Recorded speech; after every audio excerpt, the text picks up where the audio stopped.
The restoration of the Sharia is something for which every Muslim must long for in his heart. It should never depart from the heart. A world in which the Sharia is not enforced is something munkar. And the Prophet ﷺ said, when you see that which is munkar, then change it with your hand. And if you cannot, then with your tongue. And if you cannot, then with your heart. But if in the heart there is no desire, no longing to bring back the Sharia, then all is lost. All is lost. The Sharia cannot be restored within the embrace of the modern secular state. Not possible. The modern secular state has taken away sovereignty from Allah and placed that sovereignty in the state. That came from Dajjal. That is shirk. And when you go and vote in the elections, you now become a part of that shirk. So those who want to go and vote, go ahead. But when you have to answer on the Day of Judgment, don't say you didn't know. Give all the arguments you want on Judgment Day. But I am not going to go and vote. No, not in an election in a secular state. Rather, the Sharia requires the restoration of the Khilafah. And you can't restore the Khilafah by taking the Islamic movement and transforming it into a political party and then fighting in elections and forming alliances with Tom, Dick and Harry. And you expect you're going to bring back the Khilafah that way? No, that's not possible. Until such time as we can restore the Khilafah and Darul Islam, and knowledge has disappeared to such an extent today, there is such widespread ignorance in the world of Islam today that hardly anyone knows what is Darul Islam today.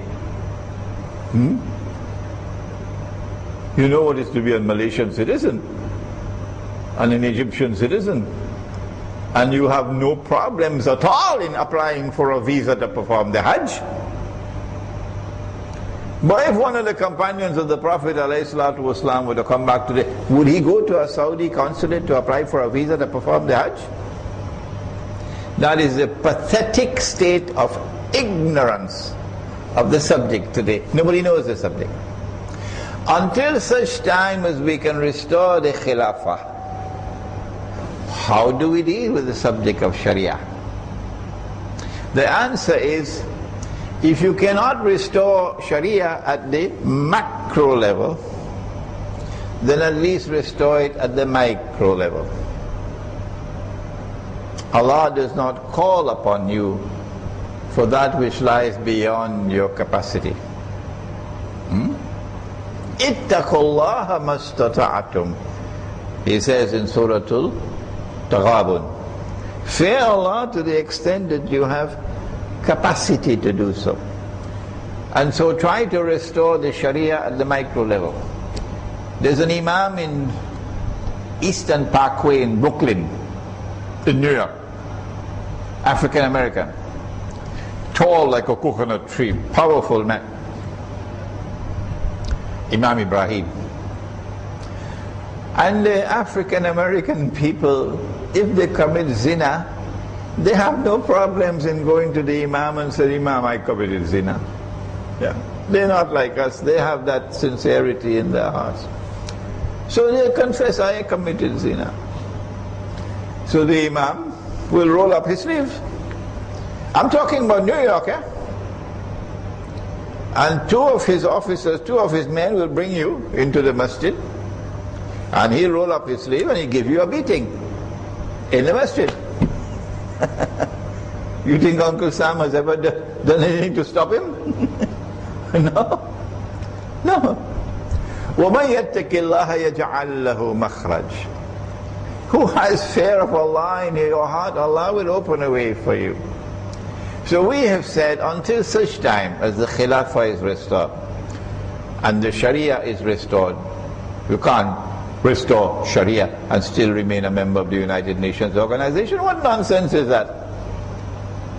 You can't have Sharia and you're still a member of the International Monetary Fund, which prohibits the use of gold as money. Dr. Mahathir did not know that. What nonsense is that? How can you restore Sharia when you're under the obligation of all those resolutions of the United Nations, which bind you and tie you all around?